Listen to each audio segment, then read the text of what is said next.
Kahit marami na akong nagawang bahay sa base ko, hindi pa sapat yun para sa akin. Talaga, Charmin? Kaya gumawa pa ako na magpapahirap sa buhay ko. Potek. Kamusta mga tol? Tayo nagbabalik na naman sa isang panibagong video. At wala. Random lang naman yung video Talaga, nito. So Charmin? siguro panoorin nyo na lang. Ang plano ko dito ay kumuha ng grass para pampatag doon sa parte sa aking base na pagtatayuan ko ng bahay. Marami nga palang clip dito na nag-corrupt dahil full storage na ako.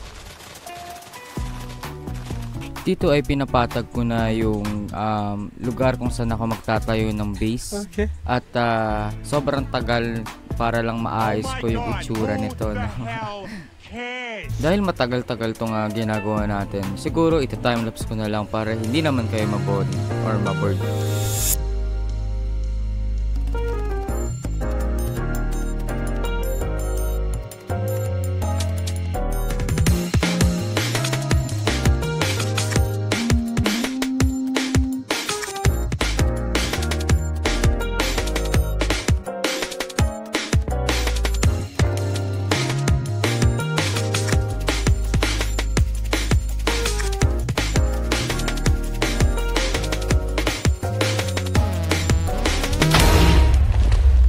So yun na nga, natapos na natin yung pag-terraform sa base natin.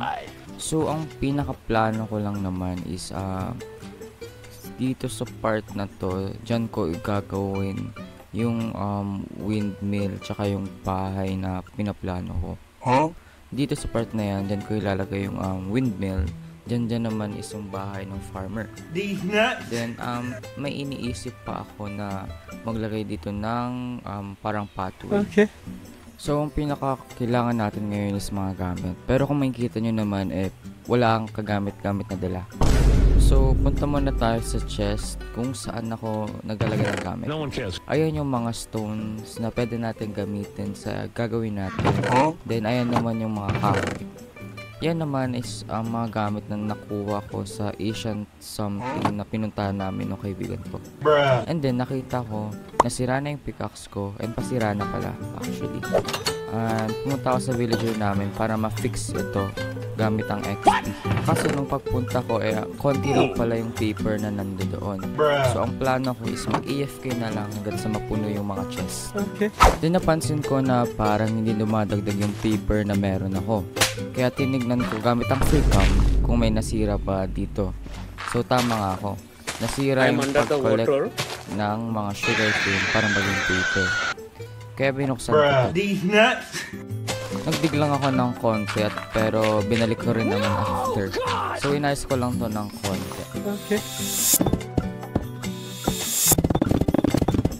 So I think okay na siya. So ilalagay na lang natin yung minecart with hopper.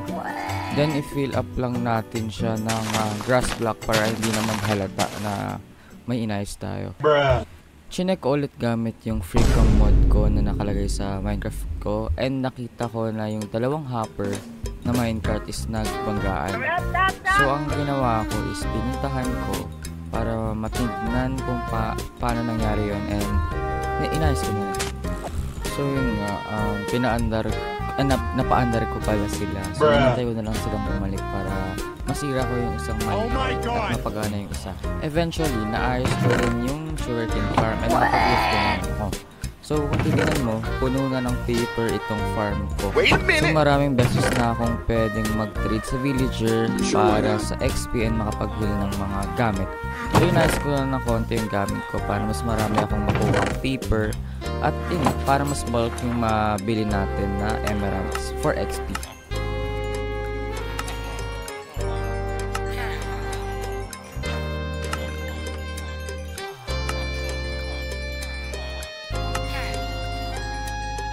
So nakita kong ubos na ako sa mga papers. So kumuha ulit ako para kumuha and makapag-trade ulit.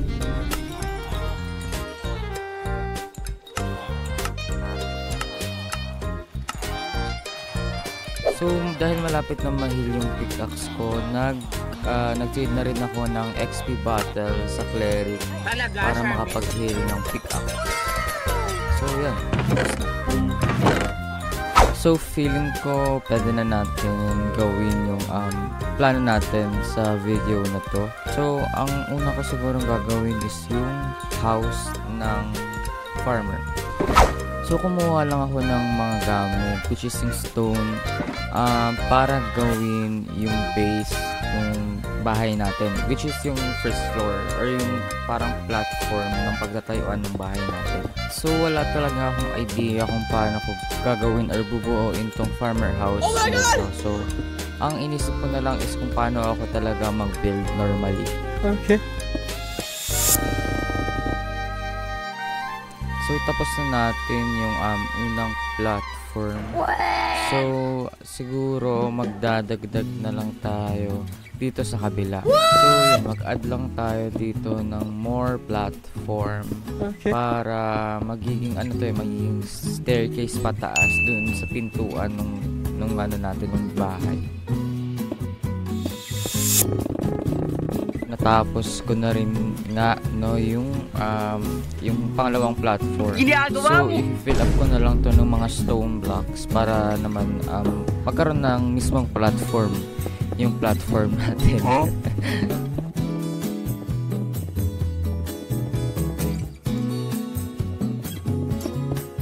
So tapos na natin i-fill up yung platform natin. So ang gagawin ko siguro is maglalagay ako or mag-extend ako dito na para yun yung pagtatayuan natin ng mga puno. So dito kuha na tayo ng mga logs ng mga spruce specifically.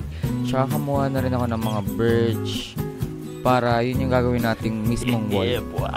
Kumuha na rin ako ng mga stones just in case na kailanganin natin. Kumuha na rin ako ng scaffolding para meron tayong hindi ko nga alam.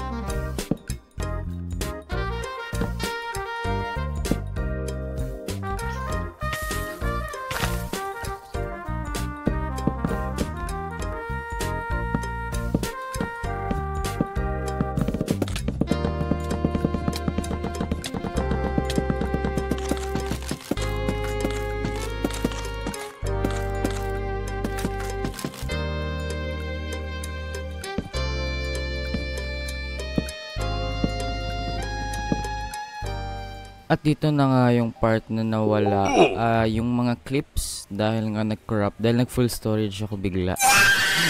Kaya hindi ko na-film or hindi ko masasama yung parte na yan sa pag-build.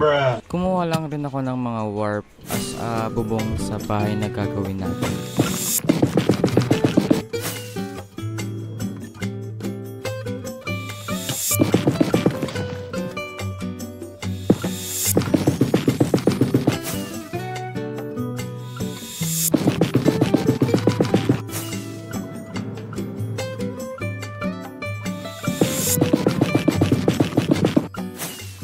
So tapos na ako kumuha ng mga warp logs para gawin bubong sa farmer house. So ngayon, sisimulan na natin yung kalahati ng bubong na nagawa natin.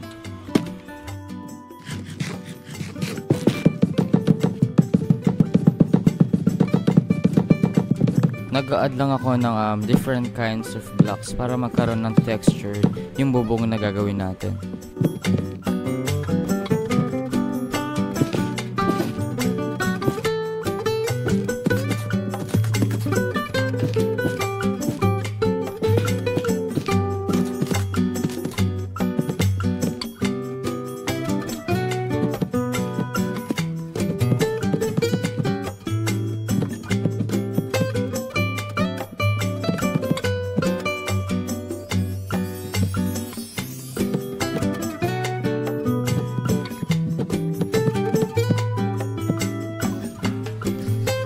Ay, tumigil ito.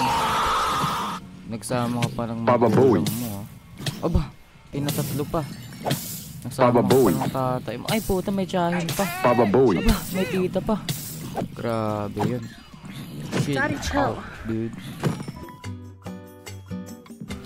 Inayos ko na lang ng konti yung bahay. Nilagyan ko ng konting design para maganda naman yung itsura. Talaga, Charmin, fuck you. Nakita ko na kulang ako sa mga gamit kaya lumipad ako papunta dito sa lagayan ko ng chest at kumuha ng mga kailangan natin blocks. Kaso wala tayong makitang blocks na kailangan natin kaya nag-craft na lang ako. Naglagay lang ako ng fence gate as a window sa magkabilang wall natin. Kasi nga medieval, so yun yung ginawa ko as a mirror.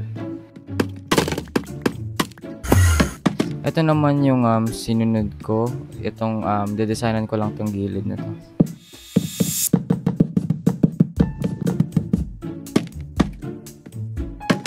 Tapos ito namang part na to yung i-design ko. Yung mahaba-haba to, so siguro i-timelapse ko na lang. What the hell?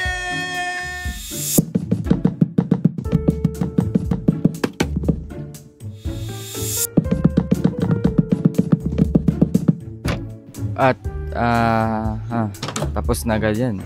Diba, ang bilis lang. Talaga, Charmin, Isunod naman natin yung sa attic ata yung tawag dun. Okay. Yung yan, yung harap niyan. Para maangas naman at medyo maayos tingnan.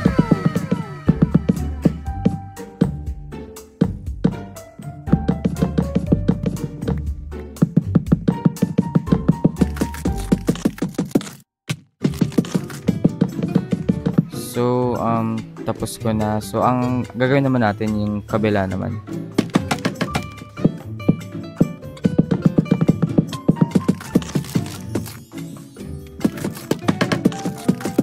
Kinulang tayo sa bridge. So,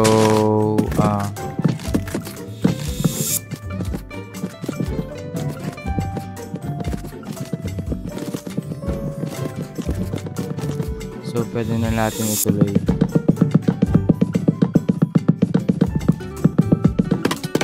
Tapos, apaka-basic. Isunod naman natin yung mga pathways. So, sisirayan lang natin to tapos papalitan natin ng mga stone blocks. Okay.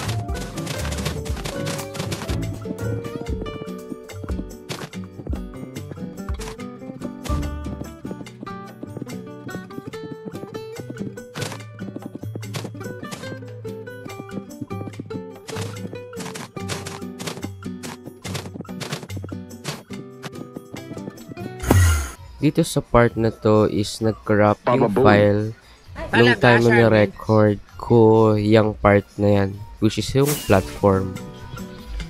Kumuha lang ako ng mga gamit such as slugs, stones, and cameroot para dun sa gagawin nating windmill. Pagkatapos nun, gumawa na rin ako ng layout para sa gagawin.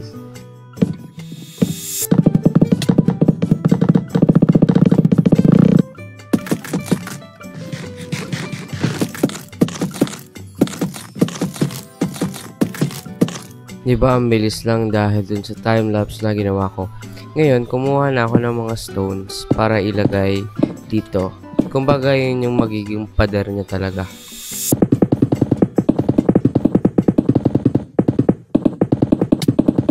Tapos na yung unang platform ng windmill na ginagawa natin. So, lalagyan na lang natin ng konting design tulad ng door.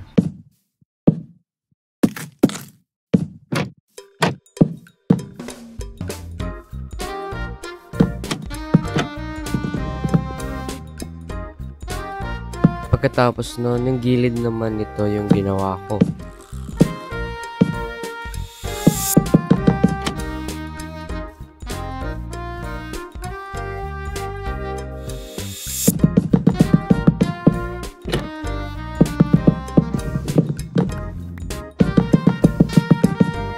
So, tapos na yung first floor or ground floor. Pero nabusan ako ng spruce log. Tapos nanguha lang ako ng mga spruce log para dun sa gagawin kong windmill. At kompleto na nga ang ating mga gamit. Kaya matatapos na natin siya.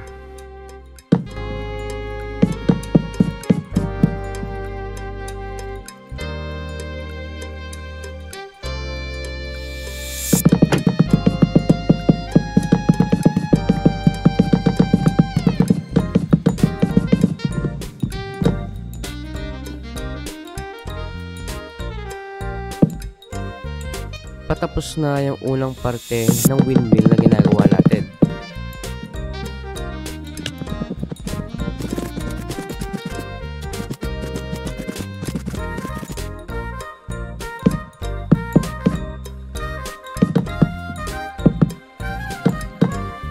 Ngayon, lalagyan na natin siya ng mga walls, which is ang gagamitin natin is yung spruce planks.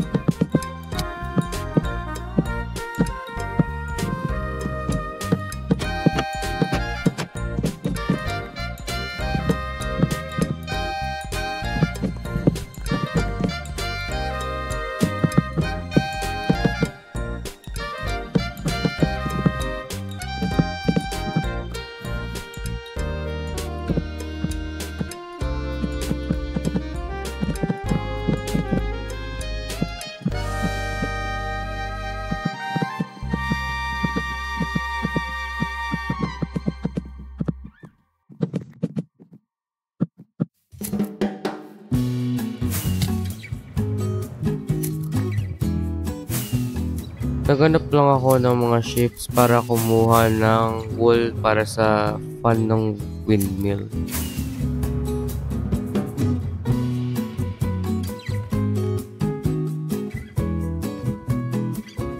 Doon ako bumalik lang ako dun sa windmill para tapusin na.